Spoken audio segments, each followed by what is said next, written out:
Welcome to tonight's Glen Ellen Public Library program, Systemic Racism. Our presenters are Tauya and Richard Forst. Tauya R. Forst is a professor of justice studies at College of DuPage, who was recently appointed as the co-chair of the Equity, Diversity, and Inclusion Human Resources Subcommittee. She holds a BA from Bradley University, a MS from Grand Canyon University, a JD from Northern Illinois University, and graduate certificates in both online instruction and restorative practices. Professor Forst's legal experience shapes her passions for intermingling law, education, and restorative practices. Additionally, she co-led COD's first silent demonstration regarding racial and social justice entitled 846, Not Just a Moment, but a Movement, on campus for faculty, staff, and the COD community. As an avid champion of restorative practices, Professor Forst envisions moving the racial and social justice conversation both nationally and internationally. Currently, restorative practices leads her teaching and research agenda. This practice is critical to her classroom instruction and has been applied through assessment, identification, and authorship of a manual to train youth who participate in juvenile peer jury as an alternative to criminal convictions. Finally, she's an active member of the DuPage County Bar Association and a commissioner for the Glen Ellen Community Relations Commission. Richard J. Forst is an adjunct professor of justice studies at College of DuPage. He holds a BA from Loyola University of Chicago and a JD from IIT Chicago-Kent College of Law. Attorney Forst maintains his own law firm and is a practicing licensed attorney in Orland Hills, Illinois, concentrating in criminal defense, family law, and bankruptcy law. He is a litigator with over 30 years of experience in state and federal courts, primarily in DuPage, Cook, and Will counties. He is an avid Bulls, Blackhawks, Bears, and White Sox fan. Currently, he has married his love for passion with his passion for politics, equity, diversity, and inclusion, presenting frequently on these topics. Please enjoy our program. Good afternoon, good evening. We are so super excited to be here with you tonight. It is our pleasure. So without further ado, we're really going to just go ahead and jump right in. I wanted to let you know that tonight's presentation is about systemic racism.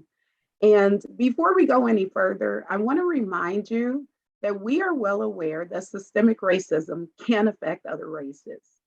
But in homage to Black History Month, we are going to look primarily at African Americans as they relate to others, specifically Caucasians or Blacks and whites. So I want to be really clear at the onset of this in transparency. At the end of each section, we will give you an opportunity to ask a few questions, maybe one or two. And at the end of the entire presentation, we'll field questions as well.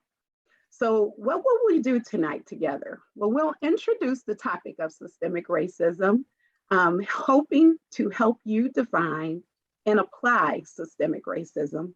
We'll look at attitudes, practices, and policies.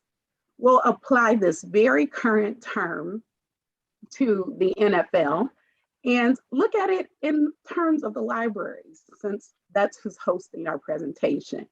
And then finally, we'll look at it in regards to media. So let's get started and see what next steps we can do.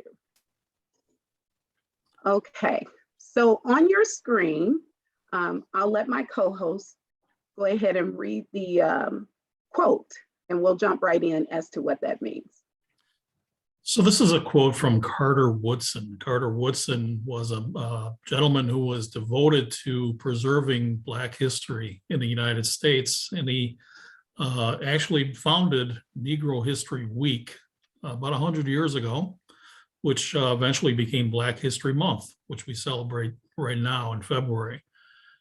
His quote is that the differentness of races, moreover, is no evidence of superiority or of inferiority. This merely indicates that each race has certain gifts which the other does not possess. I think this is a very good quote for us to begin this presentation because Mr. Woodson is referring to the equality of all people, of course. And we can probably all agree, hopefully most of us, if not all of us, agree that there is equality among all people. But the question is, does that attitude that we have, that there is universal equality, lead to concrete change? And that's what we're going to discuss tonight.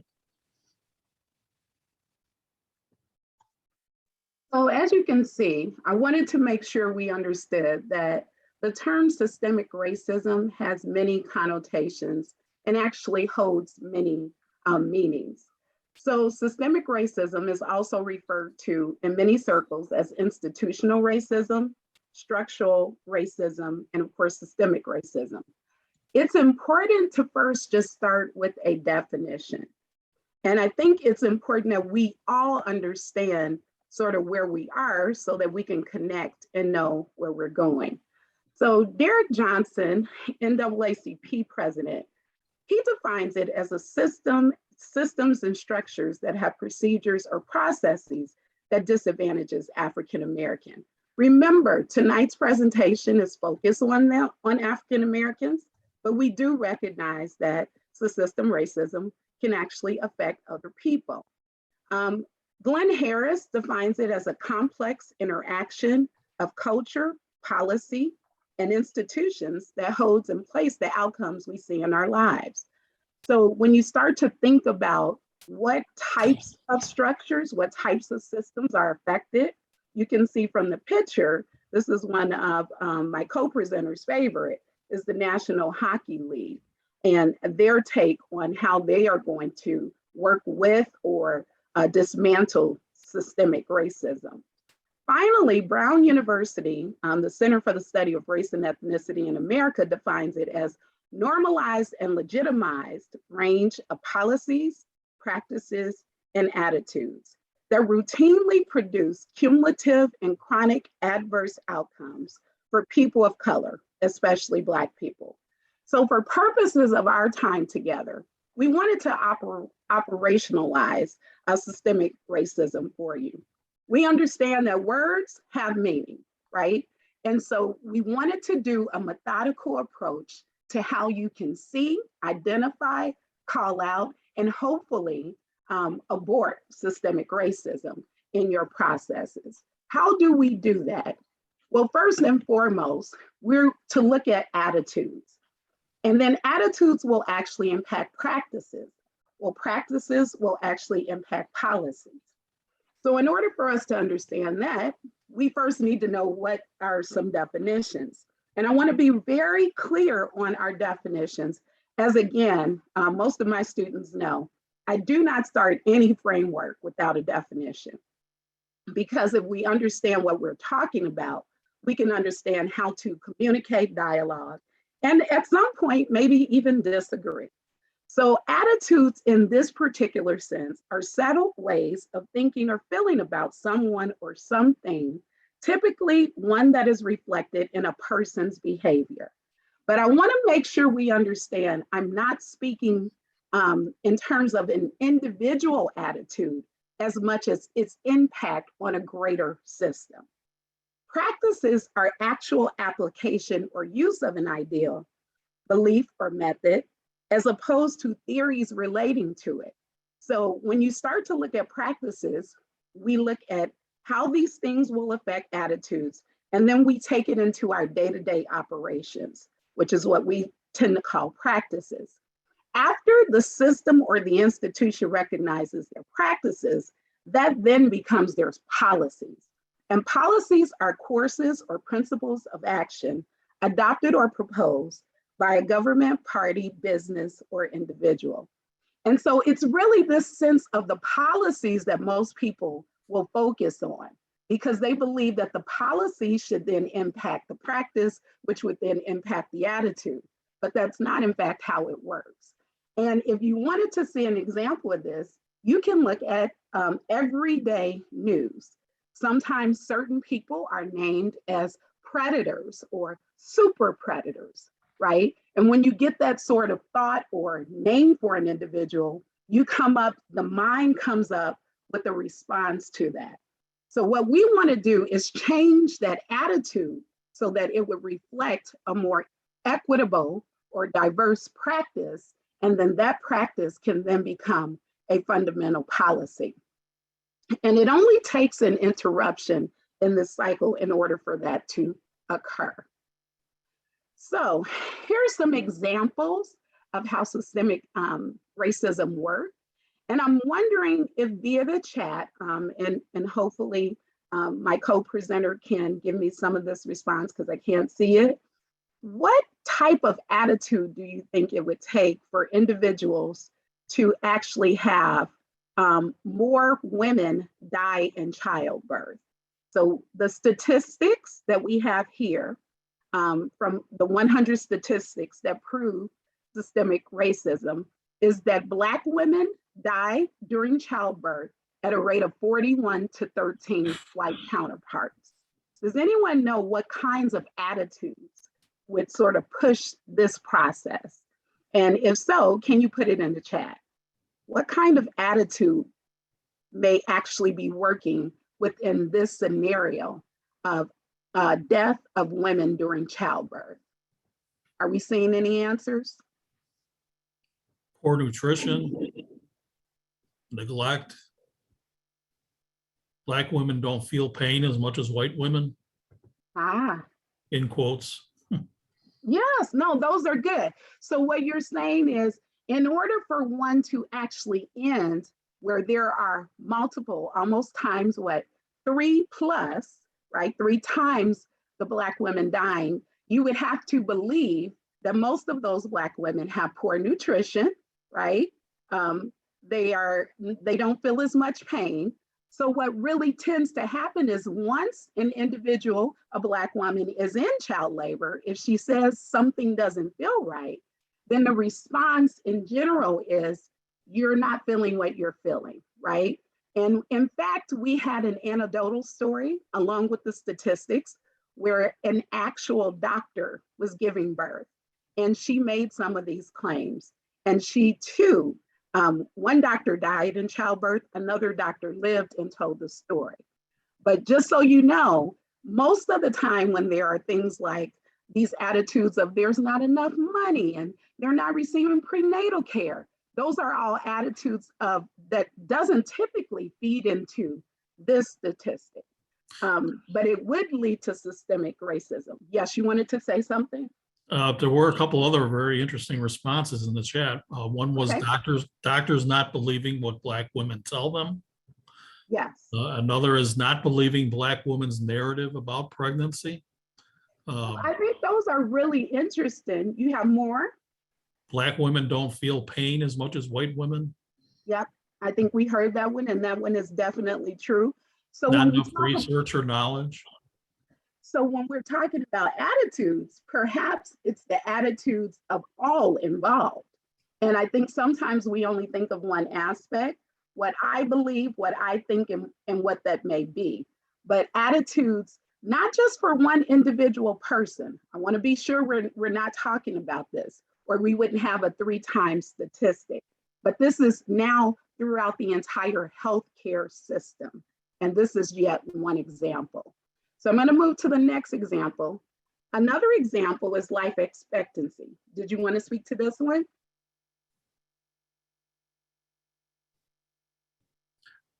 Well, the statistics are amazing, first of all, and they're very consistent. As you can see, white men tend to live about 4.5 years longer than Black men. That's the life expectancy.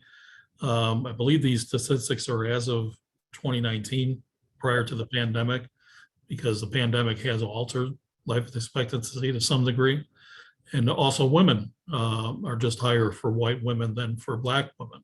It's very consistent across the board, and it's been consistent for some time. So the question is, what leads to that? What attitudes lead to greater life expectancy among white people than Black people?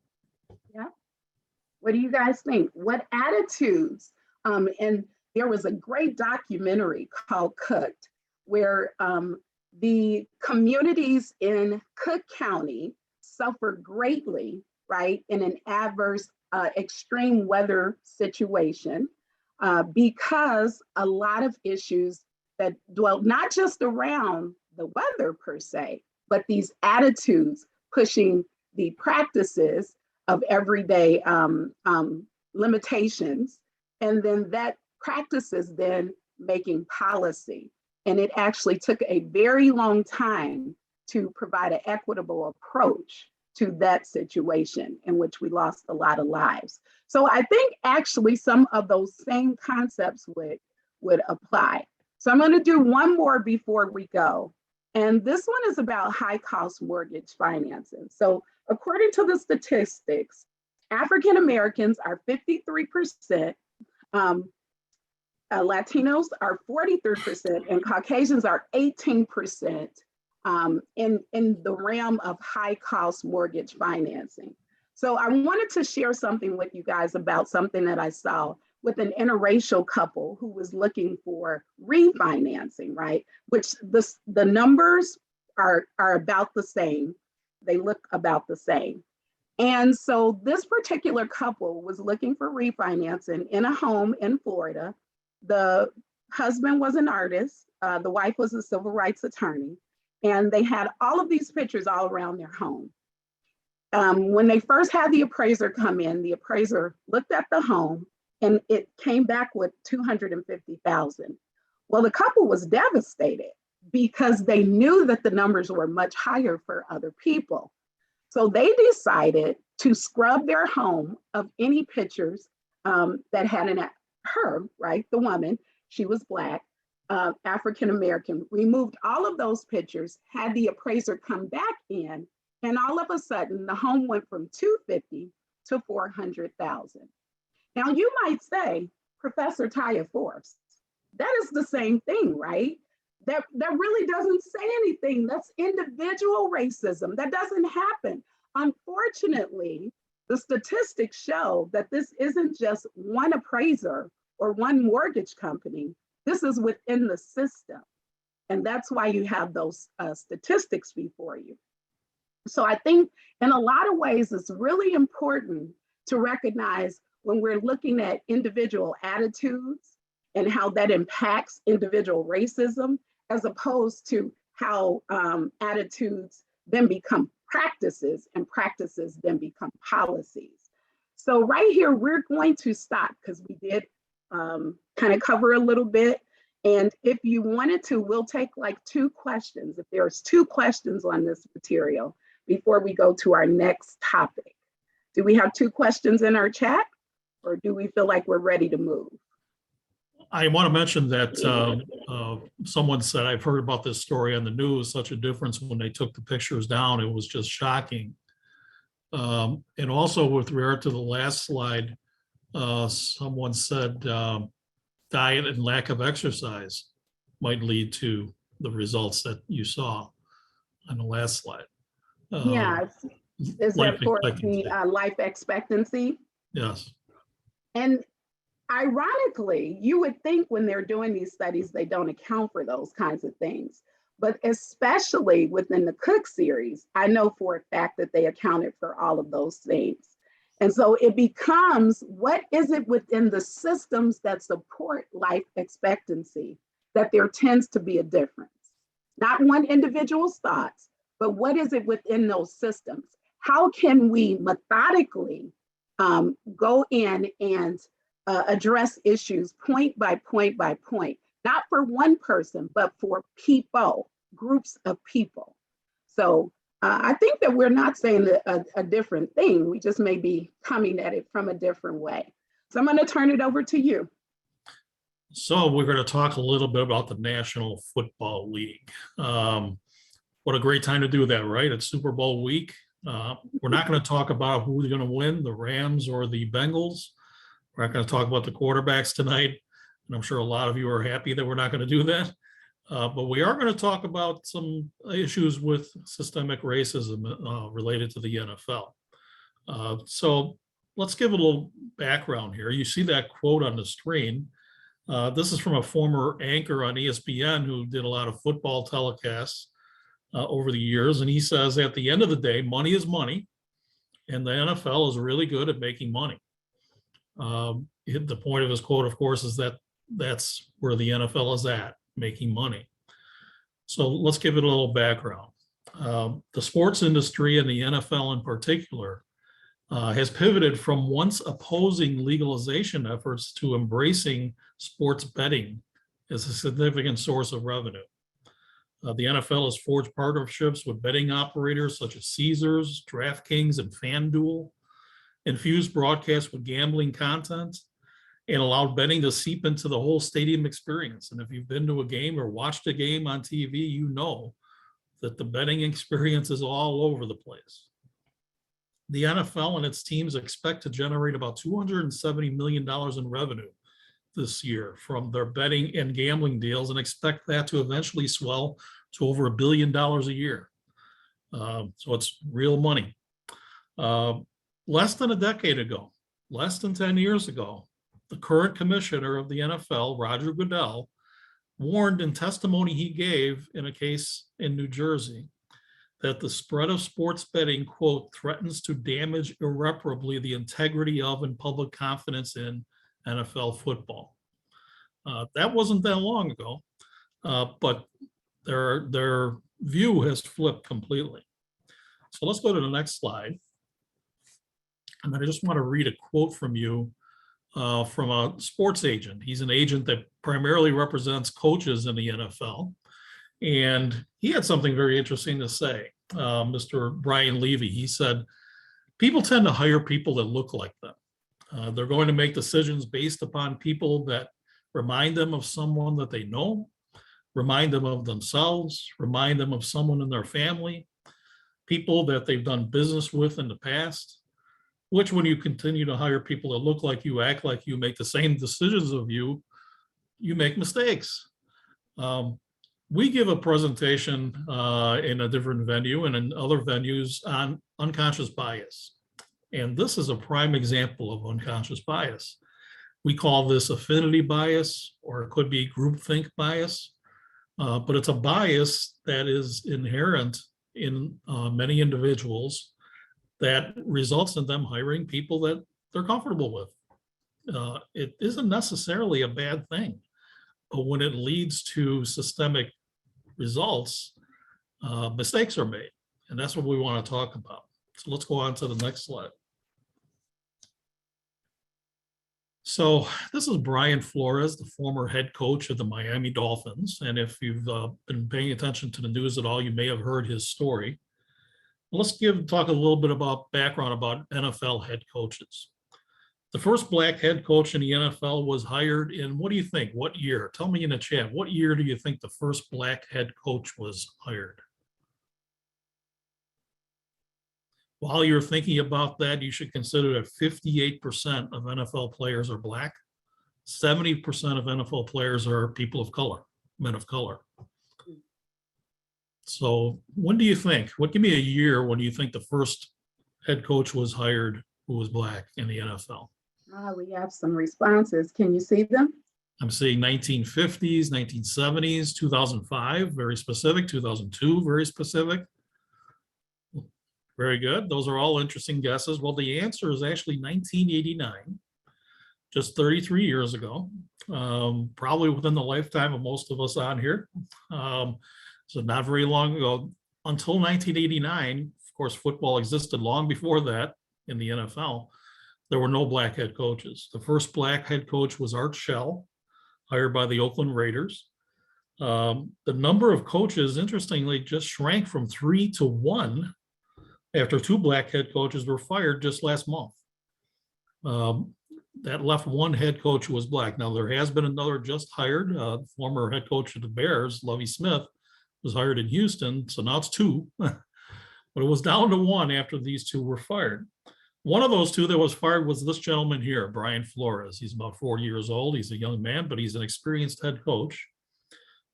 He happens to be the son of Honduran parents, 1 black, 1 Latino. He became not just a black head coach when he was hired, but he also became the 4th Latino head coach in the NFL in their history. But when he was fired, it left only one Latino head coach, a gentleman named Ron Rivera in Washington. Well, Flores was fired. These are very interesting statistics I'm about to give you. Flores was fired after a winning season. In fact, he had 2 winning seasons. But his last season, his team went 9-8 with the Miami Dolphins, and that's the hat he has on right there. Art Shell, who I just talked about, who was hired in 1989, well, he was fired 5 years later in 94 after a 9-7 season and 3 playoff appearances. Lovie Smith, another black head coach, was fired in Chicago in 2012 after a 10-6 season and a Super Bowl appearance in 2007. Jim Caldwell, another black head coach, was fired by the Detroit Lions after a 9-7 winning season in 2017. So there's a pattern here, right? Winning coaches being fired after winning seasons and after lots of success.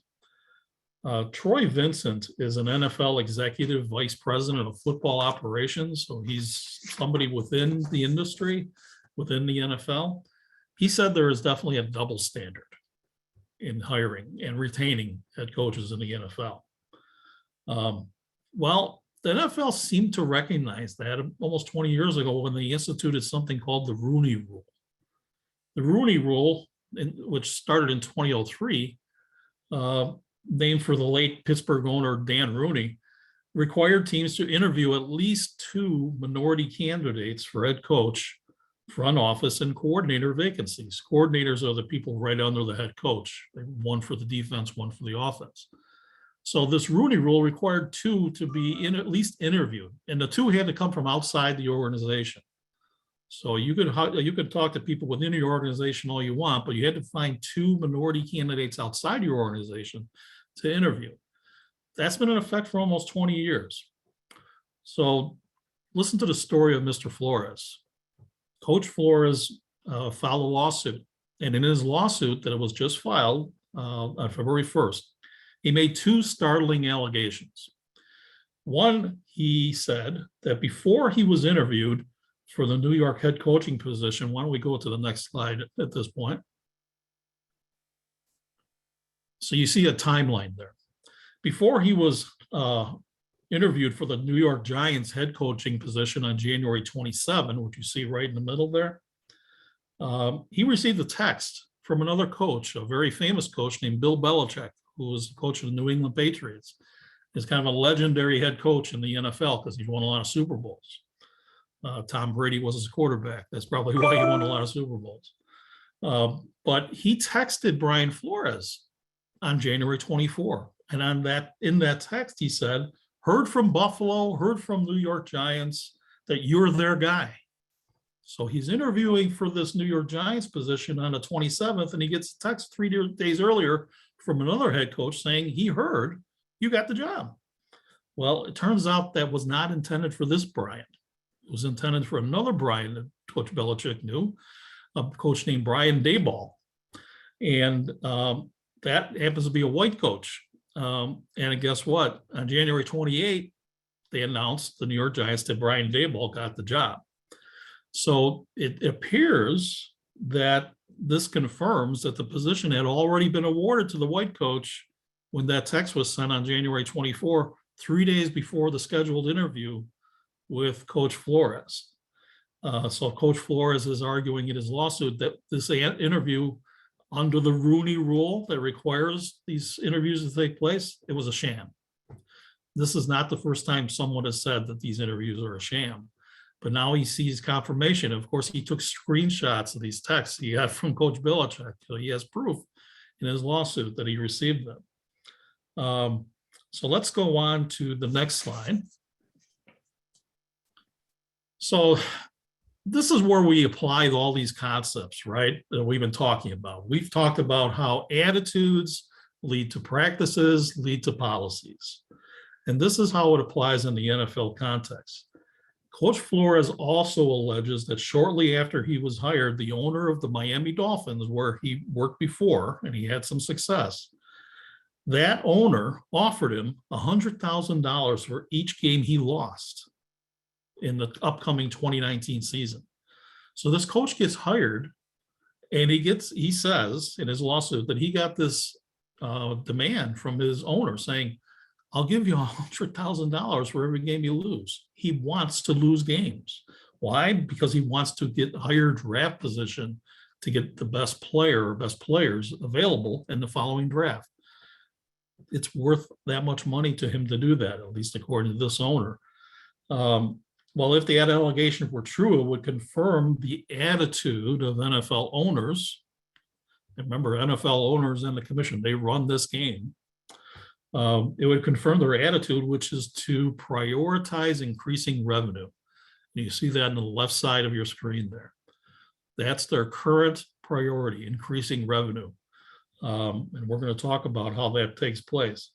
This attitude has led to the practice of doing what? Contracting with these betting agencies we talked about, the DraftKings, the other betting agencies, FanDuel is another one, for increased visibility in NFL games and on their broadcast, which may have the unintended consequence of endangering the integrity of the sport itself.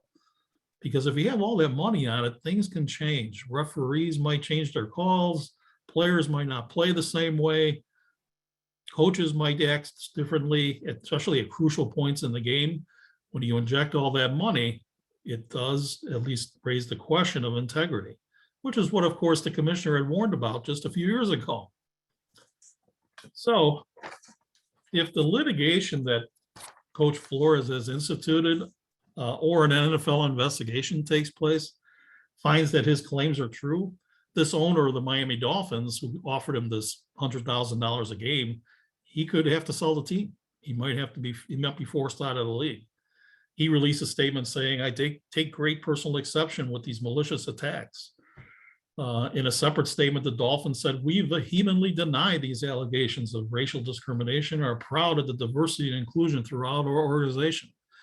So they're denying the allegation from Coach Flores about the racial component and the text that showed that this was a sham interview. And they're also denying this allegation about the $100,000 a game that he was supposedly offered. So what is the NFL saying? What is their official line? Well, let's listen to it today. The commissioner, the same commissioner I described earlier, he says, in quote, we must acknowledge that particularly with respect to head coaches, the results have been unacceptable. We will reevaluate and examine all policies, guidelines, and initiatives relating to diversity, equity, and inclusion, including as it relates to gender. He just said that. Also, the league itself, in the wake of the lawsuit, issued a statement saying the NFL and our clubs are deeply committed, and this is really good, you got to listen to this. They're deeply committed to ensuring equitable employment practices and continue to make progress in providing equitable opportunities throughout our organizations. This is the best part. Diversity is core to everything we do. And there are a few issues on which our clubs and our internal leadership team spend more time. Now, this is in the context of them spending all this time promoting betting and making next year over $1 billion on betting, but they would have us believe that their priority is diversity, equity, and inclusion. So, and also CBS Sports, which telecasts many NFL games, said that they're going to institute something called a race and culture unit. The race and culture unit will pinpoint opportunities, identify priorities, and help shape the editorial direction for all CBS Sports content in the intersection of sport, race, and culture. Sounds very high-minded. So that's what we see in the attitudes on the left, right? The question in that second line is, what is the NFL future going to be, right? So just concentrate on that second line. Right now, they're saying the right things. They're saying exactly what they should be saying. We're going to prioritize diversity, equity, inclusion. That's going to be our main goal, and we're going to promote that.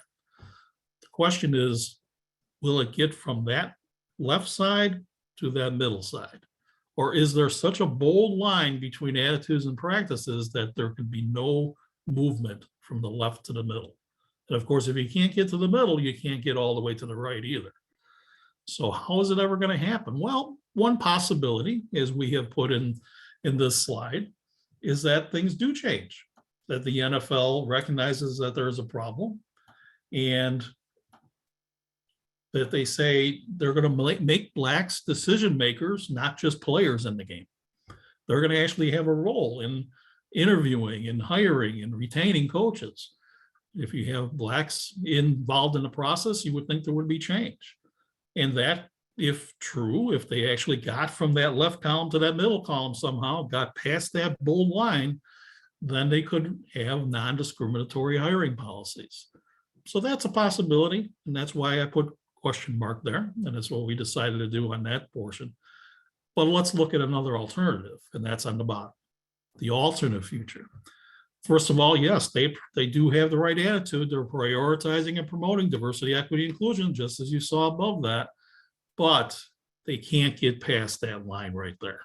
They can't get past this bold line to the next column, and that results in court intervention. It results in judicial decrees that tell them what they need to do. And in that event, you would at that point see blacks an integral link in the hiring and retaining chain. So that would actually be the result that they say they want, but they never get to. So they've had this Rooney Rule in effect for almost 20 years, but nothing has really changed. In fact, it's gotten worse to the point where there was just one black head coach last month. All right, let's move on. And I wanted to just say before we move that, of course, we got to keep in mind that statistic, right? 58% of players are Black in the NFL, with just one head coach left. Well, now two, perhaps. And then there is 70% people of color. So you would definitely believe there should at least be a 10 or 20 or 30, even if it isn't 58%. So I think that's really important. It's a very good point. So I want to read this great quote from Martin Luther King. Dr. King, of course, this is way back in the 1960s, right? So we're talking about almost 60 years ago. He made a statement that morality cannot be legislated, but behavior can be regulated. Judicial decrees may not change the heart, but they can restrain the heartless. And that's at the heart of that graph we showed you a minute ago. If you can't change your practices, even though you say you have the right attitude, sometimes it requires judicial decrees to actually make the change. Dr. King recognized that back then. It's still true today. So let's go on to the next subject. If anybody has any questions or any comments, feel free to put that in the chat. And I think you did a great job of showing us that even if your attitudes change, that still does not affect systemic racism, because you have to now make your attitudes align with your practices, and your practices align with your policies. That's really what this is all about. You'll hear us say that over and over and over again. So now I want to go to a subject that I don't typically talk about, because I'm not well-versed. Before you do that, I just want to talk about what somebody did bring up in the chat. Okay. Somebody asked, what are the total number of teams? We're talking about 2 out of how many? It's 32. Yeah. There's 32 NFL teams. That's a really good question. You have one black head coach out of 32. That's not much. Right. Now we have 2 because of the recent hiring of Lovie Smith in Houston, but it was 1. And of course, we didn't even broach the GM conversation, general manager, all the other key executive positions that can be held, right, to help bring about some sort of decision-making change. Okay, I'm going to a subject that I don't typically talk about, and one that you may not think actually fits in this discussion, but I am super excited to discuss with you tonight. It's on public libraries. So what you see in that picture is the U.S. Library of Congress, which is sort of our de facto United States, it's our de facto national library, and it is a beautiful building. I don't know if anyone has ever been there. Of course, we like to point out that there's more than just books there, as there is in every library. But we wanted to highlight that libraries were meant to be what? An equitable, diverse, and inclusive experience. But did they always start out there?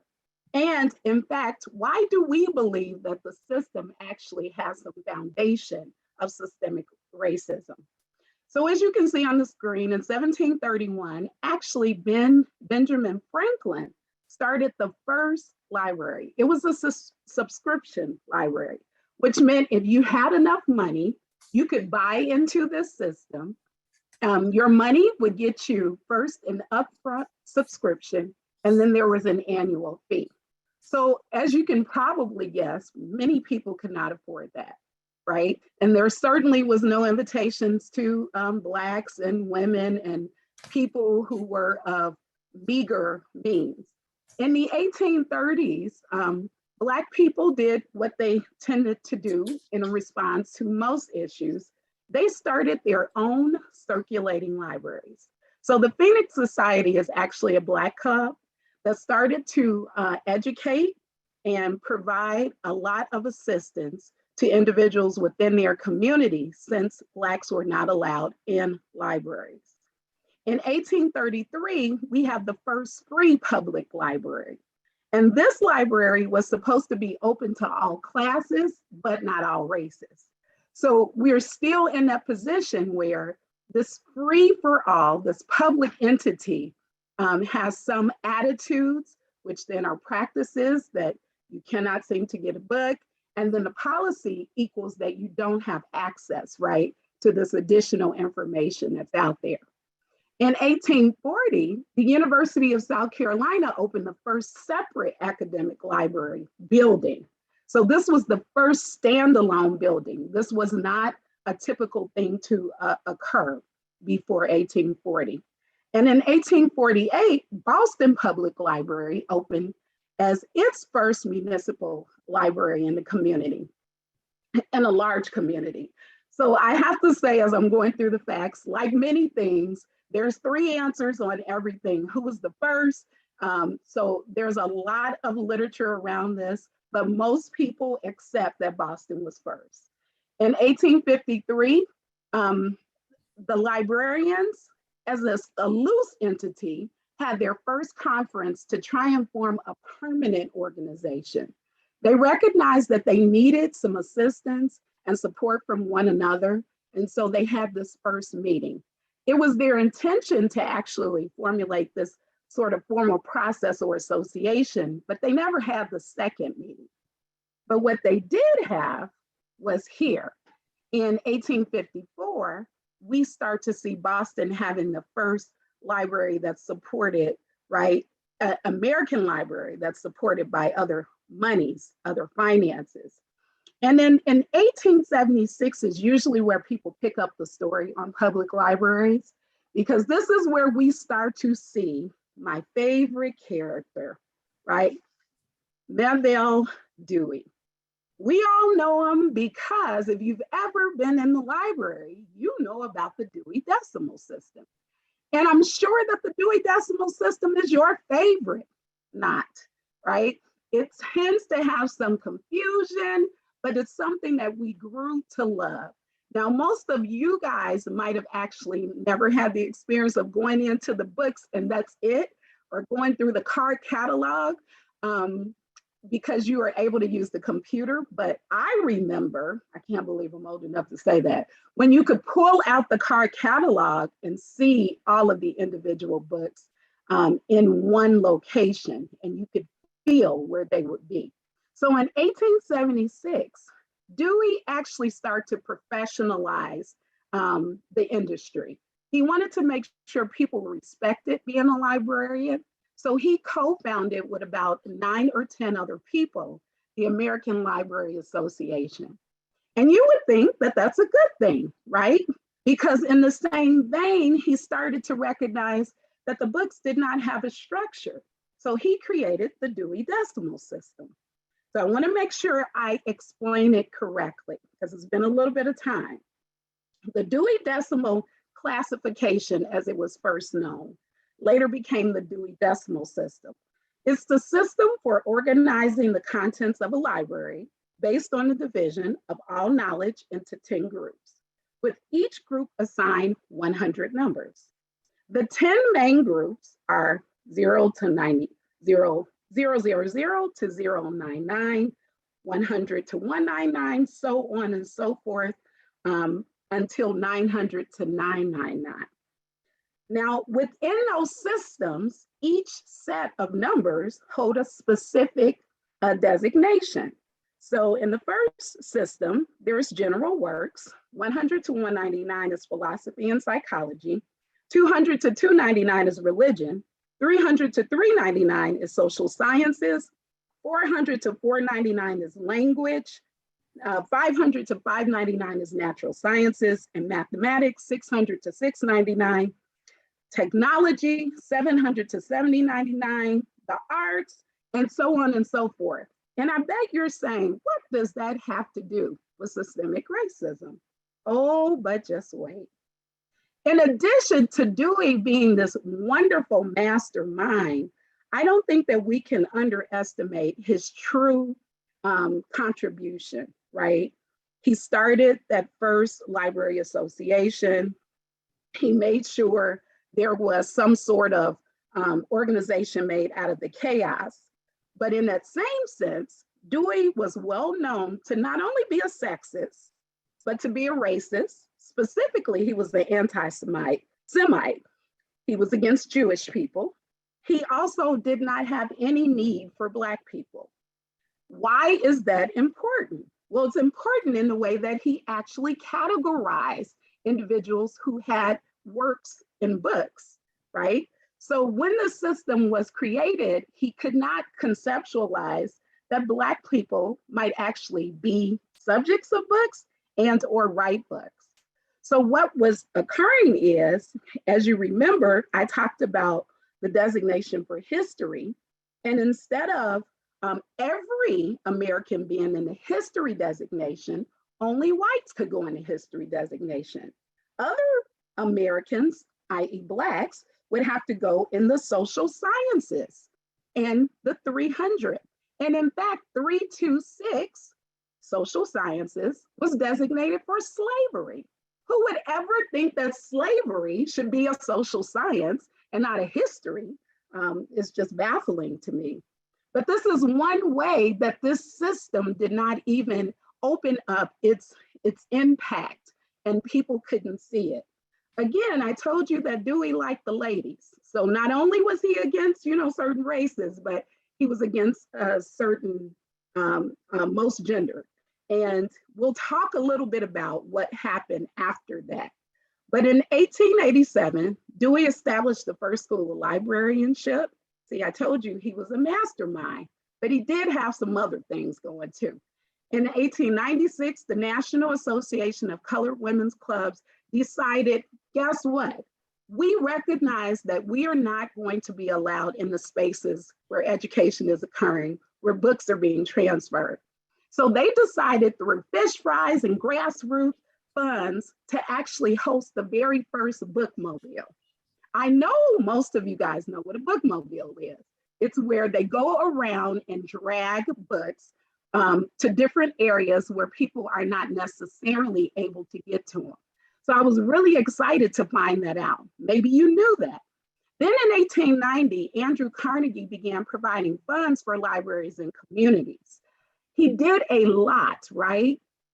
It was from 1890 to 1929 that he actually gave $60 million. And more than 1687 libraries were built in 1,412 communities. So you would say, this is great. Now everyone should have access, but that's not true. In 1901, in Richmond, Virginia, they actually refused funding from the Carnegie Foundation because they feared that Blacks would not have access to that library. So there was some pushback.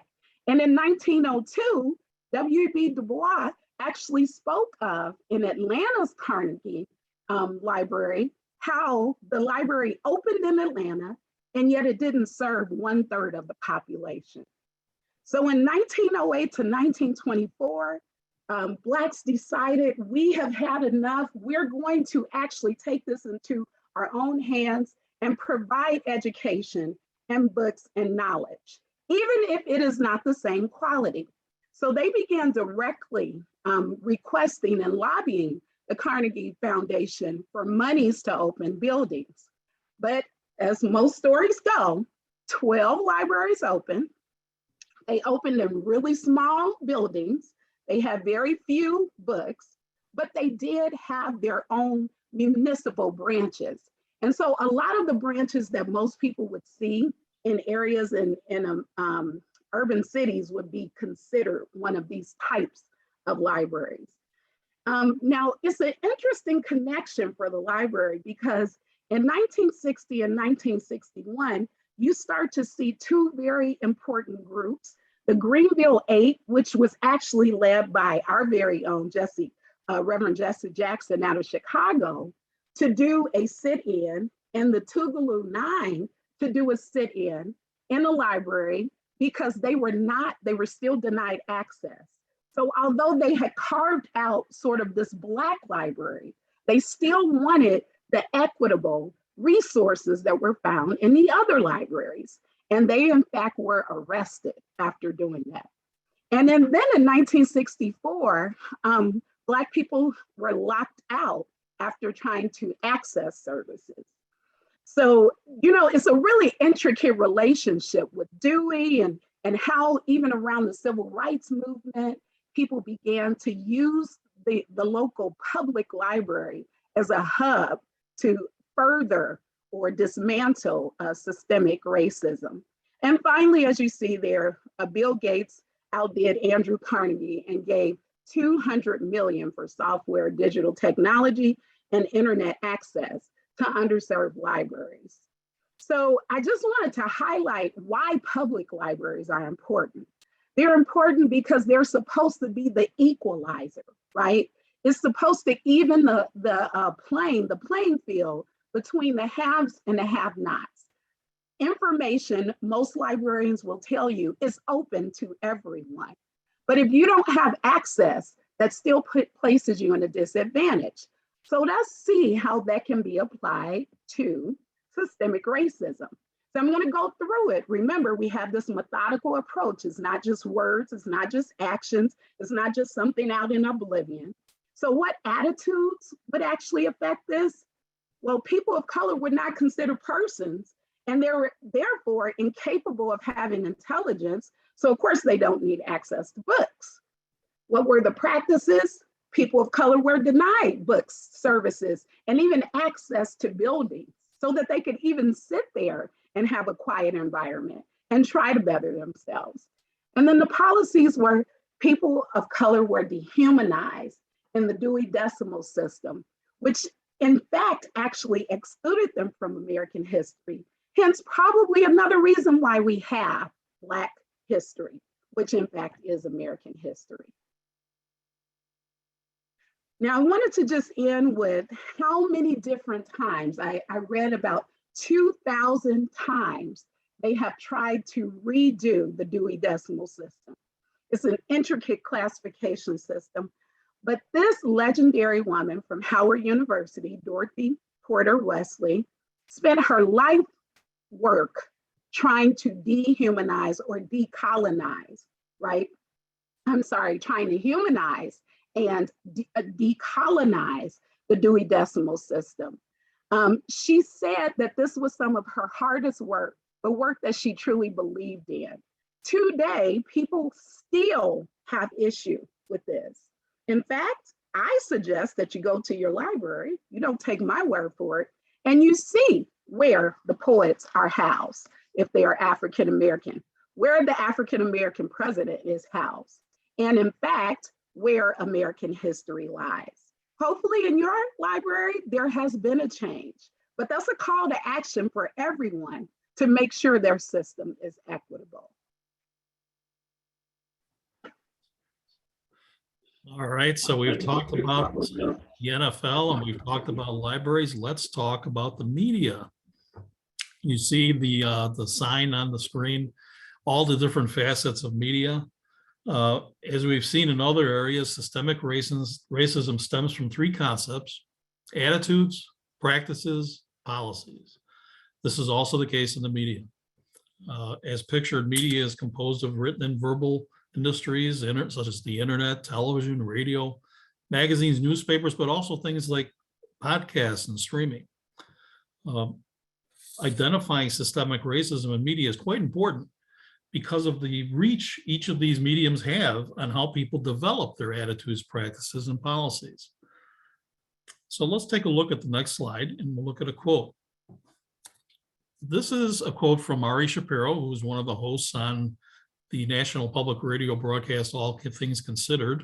National Public Radio, if you're familiar with it, is a public radio organization across the country.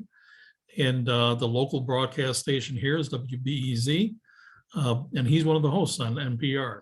He says that NPR is hemorrhaging hosts from marginalized backgrounds. That's his quote. He's still currently a host on NPR, even after that comment. But that's how he summed it up. So let's talk about why he would say such a thing. Let's go to the next slide. So in the wake of a trio of departures, these folks you see on the screen right here, all women, news stories and private messages shared among NPR staffers reflected the concern that Black and Latina stars are leaving the network in droves. In November, Weekend Edition Sunday host Lula Garcia Navarro, who you see on the left to host a podcast for the New York Times opinion section. In December, Noel King on the right departed Morning Edition and Up First for Vox. Last month, All Things Considered and Consider This host, Audie Cornish, who you see in the middle, decamped to be a host for the CNN news streaming service. All within a span of a short time, within a year, sometimes even within several months. Listeners and colleagues have posted laments on social media, similar to Shapiro's response you just saw. Much of the commentary reflects a belief that NPR is proven incapable of doing the right thing when race is a factor, willfully or carelessly. That's really the question. Driving away its future stars, even as it inspires to attract more Black and Latino listeners. Well, NPR Senior Vice President for News, Nancy Barnes, wrote in a letter to staff just this week on Tuesday that taken together, the resignations have created a hole in the heart of the organization.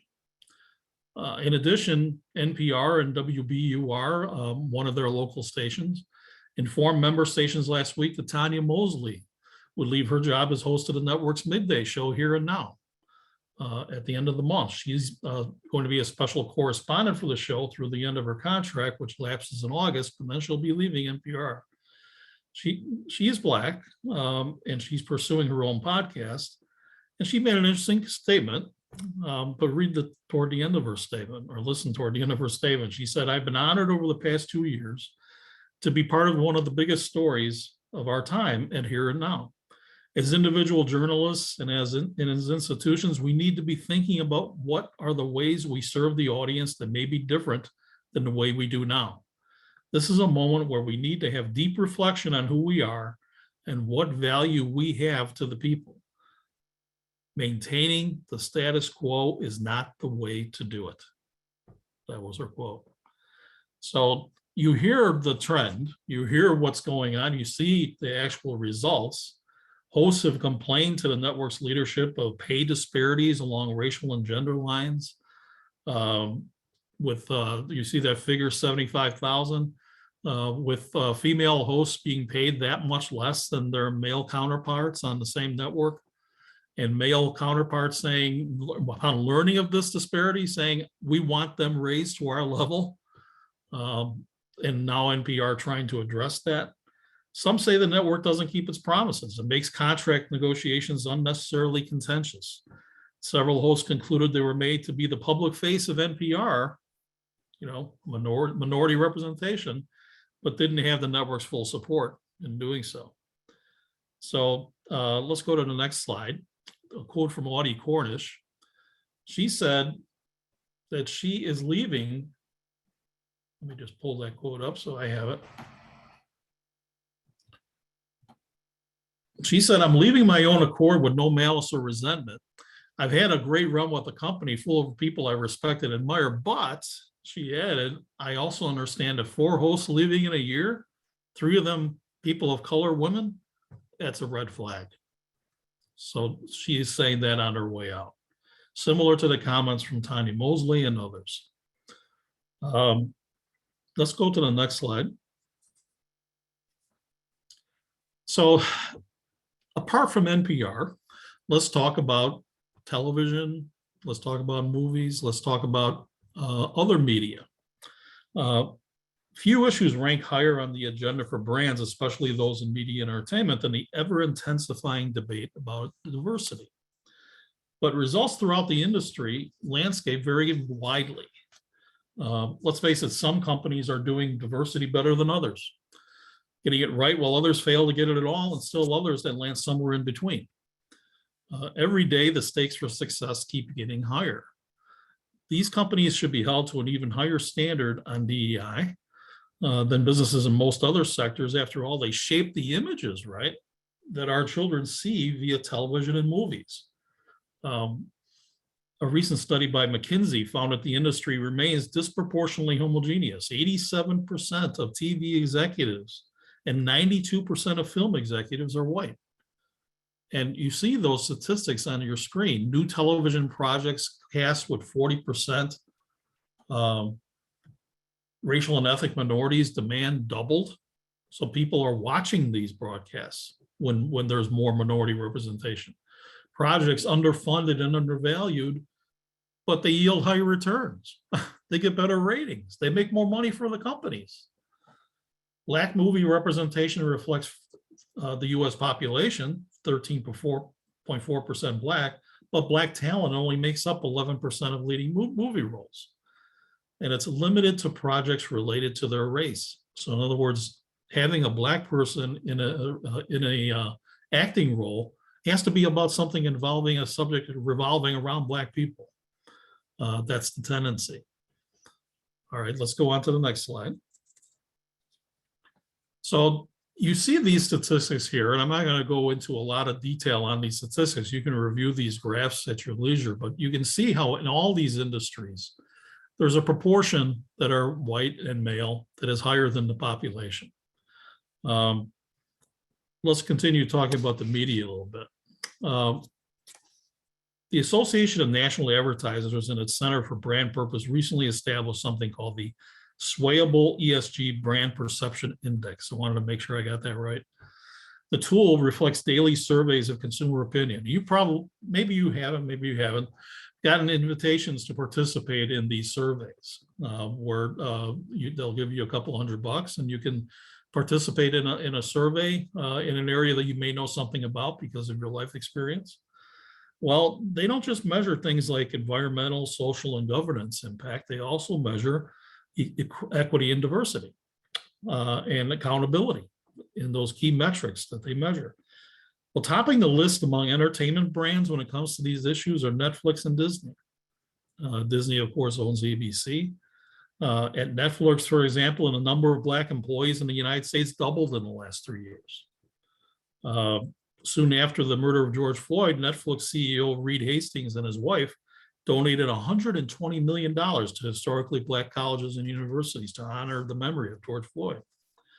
At Disney, Walt Disney Television recently unveiled the Onyx Collective, a new production entity designed to feature work by underrepresented creators, such as those of color. Its content will be distributed largely through Hulu, a Disney streaming platform. In response to the Black Lives Matter movement sparked by the Floyd murder, Disney quickly issued a statement stating that, declaring that the pandemic, coupled with these recent injustices, have pushed the issues of racial disparity into the open. So these companies get it. Netflix and Disney, they get it. But at the opposite end of the spectrum, we got Viacom, CBS. Back in 2018, their CEO was ousted amid allegations of sexual harassment. The following year, longtime executive Whitney Davis, the company's own director of entertainment diversity and inclusion, resigned, accusing the network of having a, quote, white problem and neglecting to value a diverse workplace. So, you know, in the media, you have certainly a divergence of how these things are handled. And, you know, it all goes back to those attitudes, practices, and policies. Remember, we talked about how you can have the right attitude and vocalize it, promote it, say you're prioritizing it, but if it never goes to the next column, which is your practices, no change will occur. It cannot happen. All right, let's go on to the next slide. So you're going to see some more very interesting statistics in these slides. I just want to touch on, actually, I want to touch on, if we could go down to slide, I believe it's 33. Previous slide. Just a few more slides down. I think it's 3 more. The other direction. There you go. Okay. The other way. There. Yeah. So in this one, you see the lived experience of Black talent along the film and TV content journey reveals an ecosystem that reinforces the racial status quo. And here's how you see that. Each phase of the typical creation process for film and TV presents Black talent with a multitude of hidden barriers and other pain points. The first phase being the discovery phase. Talent is discovered, represented by agents. Writer pitches the idea to the production company options to pitch your script from the writer, and then the decision phase. Eventually you have the development phase, then it goes to film and production and distribution and release. This is the way it's supposed to happen, right? This is the way, ideally, everything would be treated. That starts with that discovery phase. But let's go to the next slide.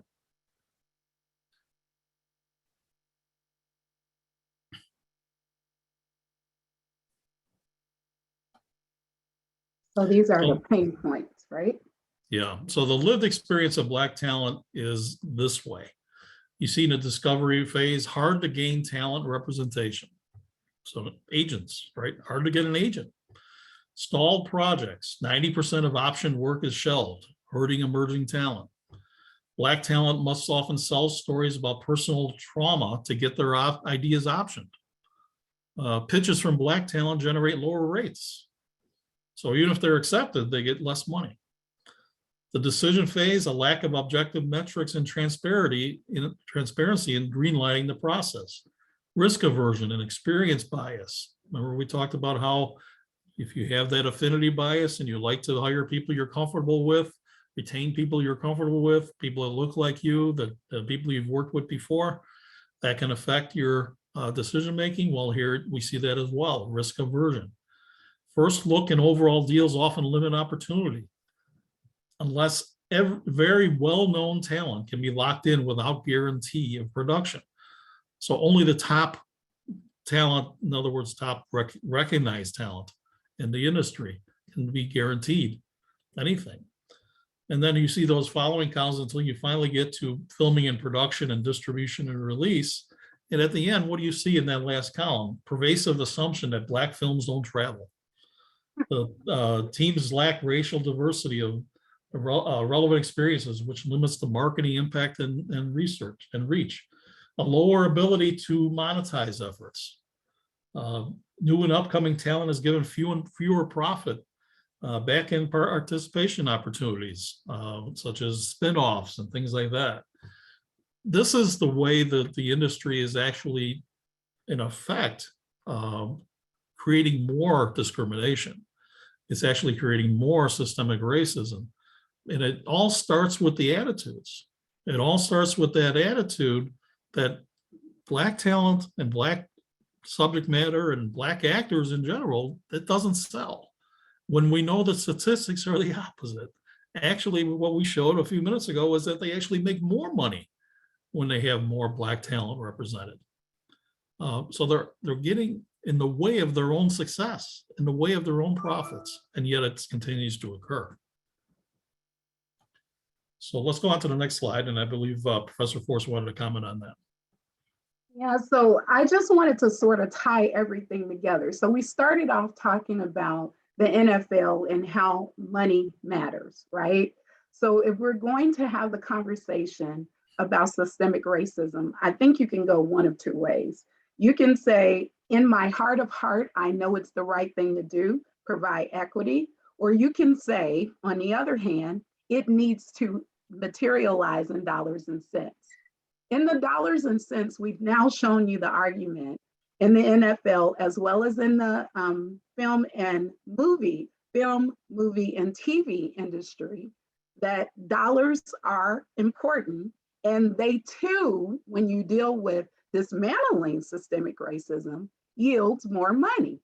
So Mike Jackson, who's a former executive and leader for Coca-Cola, Pepsi, Coors, and General Motors, said it like this: if you start to address issues that would actually yield in issues that are related to systemic racism, that would yield the industries $10 more billion in revenue. Who is in business to make money? Who could not use more revenue? And in fact, it would expand the revenue 7%. But as we know, if money were only the issue, then we would actually see more representation. We would see a difference in attitudes. We would see that impact practices. And we certainly would see different policies. So what are we saying here? What would we like you to take from our presentation? If you don't remember anything else, we're doing a call to action against systemic racism. Educate yourself. Don't rely on someone else to give you the statistics. We tried to do that here today. You're welcome to see our presentation. You'll see as I go through this, we have 8 to 10 slides worth of references. So you can fill those and figure out for yourself, but educate yourself. Show other people that systemic racism is not about money. If it were, then actually we would rid of it. Be aware. So listen at what you take in and how it forms your attitudes. Be quick to call someone if they are going to use an attitude that indicates that something doesn't matter or someone is like a certain stereotype. And then challenge them to say, if you feel that way, is that impacting your practices and your policies? Because ultimately, your individual racism has only a minuscule portion to do with how it impacts the system, the institutions, and the structures. We want to make sure that the policies that are in effect are actually being rooted and formulated with the right attitudes. We challenge you to refuse to engage in practices which help perpetuate the attitudes that are out there. And then we also challenge you to engage, to recognize you have power to impact change, to policies in everywhere you go, everything you do, and your particular sphere of influence. It's really important to note that. As promised, you'll see, I like to show my references because I know a lot of people don't believe this, but we do have references. We like to make sure we have support on everything. And we want to just thank you for your time. We recognize that you could be anywhere tonight, but you chose to be with us. We're here to field your questions. I know that we were supposed to stop at every section, but I wanted to make sure we got the full presentation in. And before you glossed over, that you would hear a lot of the information and have an opportunity to respond. So thank you, and we're here to answer questions. I'm going to stop sharing now so I can see.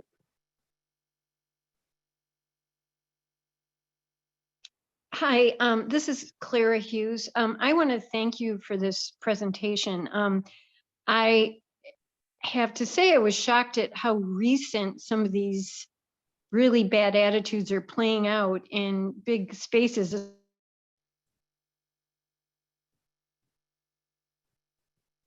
Claire, I think you went to mute. I hope we didn't lose you for good. Claire? She went to mute. She's back on. Can you hear us, Clara? She's no longer muted. Okay. Well, Claire, whenever you want to jump back in, let us know. We're happy to hear from you. And thank you for listening. We recognize that this is a long process. So go ahead. I can hear you now. Okay.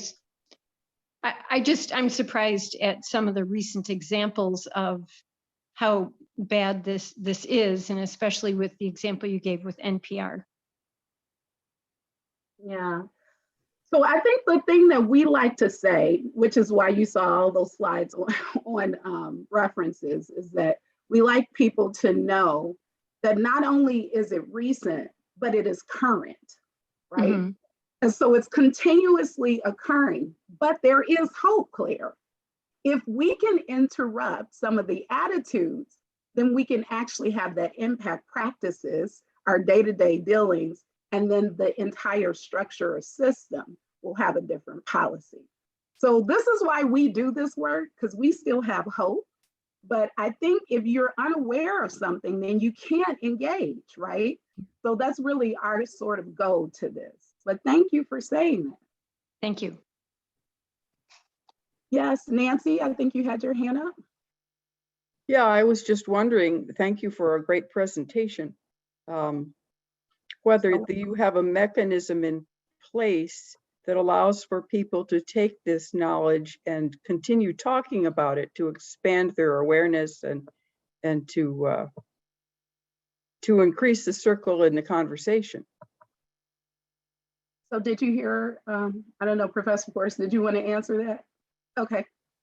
Well, I was just going to say that, you know, we do give these presentations on a regular basis, and we actually have a presentation on unconscious bias next Wednesday. And we can certainly get you the information for that. It touches on a lot of the same subjects in a different way. Go ahead, Professor Forst. I think you wanted to add to that. Yeah, I just wanted to say that, you know, one thing that I do a lot of, Nancy, is I'm a restorative practitioner. So I actually teach this curriculum, right? My full-time job is professor. I'm an attorney by trade, but an educator by choice, I like to say. And we encourage people to have these conversations. It doesn't have to be something formal, though. A lot of people are interested in engaging with people who they wouldn't typically engage with. I didn't say this, and this isn't my kiss up, so you know, don't tell the library, but they are doing fabulous work. I have to say that in this space and within this work, they're doing fabulous work to this end. And they have continuous dialogue and conversations and opportunities. But we too at the College of DuPage, we host this kind of curriculum. I have these sort of events all the time where community members can come in. We have clubs where community members can be involved. You don't have to take courses there. So Nancy, that's a really good point. But we encourage people to continuously sort of vet the material and do some research and do some digging on their own. Because of course the saying goes, you know, I can teach you how to fish, or what is it? I can fish for you, or I can teach you how to fish. And I think in this instance, we really sort of want everybody to learn how to fish once they feel comfortable, right? So this is a new process for some. And so we're here to provide that support. But the goal is to get everyone engaged in a way that says your opinion, your attitude, your practice matters, and you can change it in your sphere. So. We need to talk offline because I'm president of a not-for-profit, and this is what we have been doing for the last 4 years. Encourage, engage, providing a space for people to come and have the conversations, and we meet 3 times a month. What's the name of your organization, Nancy? It's called Pizza and Social Justice. Yes, I know Pizza and Social Justice. Oh, I ended up being the president, better, right? So, beg yeah. pardon? Oh, you're the president now, okay. Yeah, now that we're a nonprofit, I'm actually the president. How did that happen? But here we are. So we'll get you our information. I'll send it in the chat. Terrific, okay. Thanks. All right. Anyone else had comments or questions?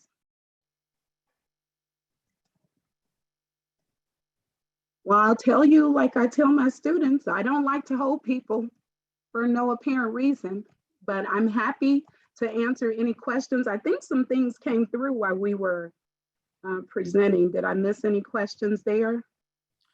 We just had a comment from SJ saying, Professor Forst, thank you so much for this presentation. The data was relevant, provocative, and well thought out. Thank you very much. Well, thank you, SJ. We're happy that you could stop in and hear a little bit of what we have to say. Anyone else? Any questions? Sandra asked, Tauya, which classes do you teach? So I teach constitutional law. I teach rules of evidence. I teach intro to criminal justice. I have created curriculum around restorative practices. That is my baby. And that is what I am involved in every single class. And I guess we should have said this, we didn't put it in our book. We just finished a book on constitutional law. Richard Forst and I wrote a textbook for our students because, you know, another portion to systemic racism and all of the barriers that go up to public education are books, right? So we co-wrote this book and it is offered around the globe for free. So I should mention that. I didn't mention that. Sorry. We have another comment from Ibra asks, would you agree that bringing Cap back into the NFL would be equitable progress? Baby step, question mark. I think I'm going to let the NFL superstar deal with that.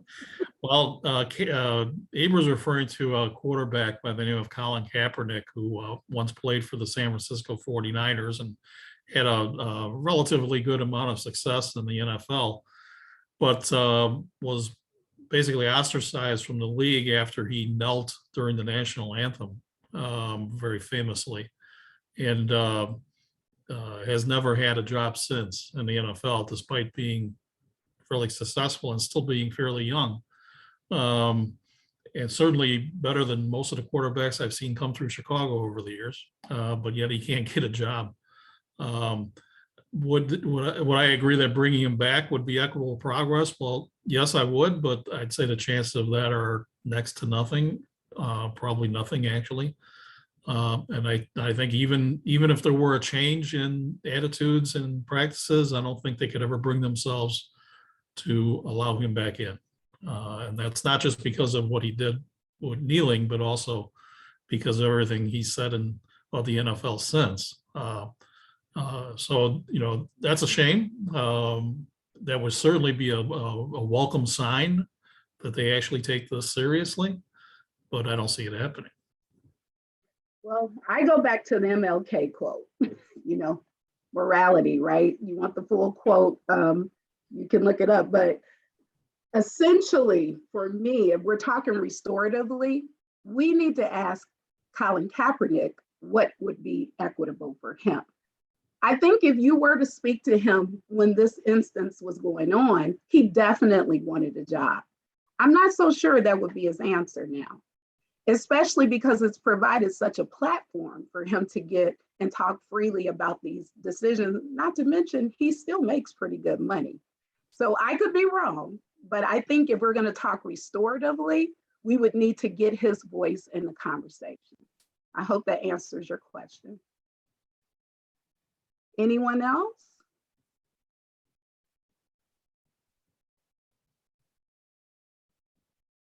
Okay, I don't think we're saying anything else, but we will hang out for a second. If you guys have questions, thank you so much for coming. It's nothing like warms my heart. I couldn't see you while we were presenting, but to see the faces across the screen, or the names, if you will.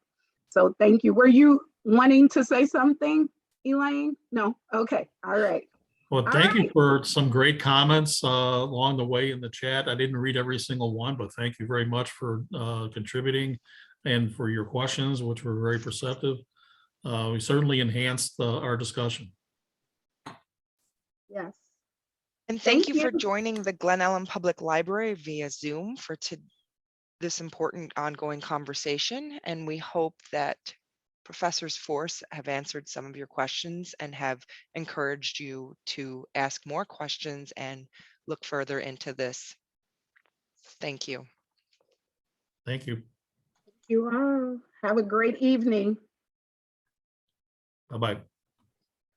There's a question about the recording. Yes, it will be available. I'm assuming, Tanya, it'll be up on the website. Yes, it'll be available. Okay. So just give us a couple of days. Yeah, it'll take a couple of days.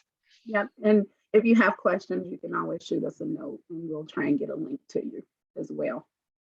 All right. Have an amazing night, you guys. Thank you for sharing your Wednesday with us. Bye-bye. Bye-bye.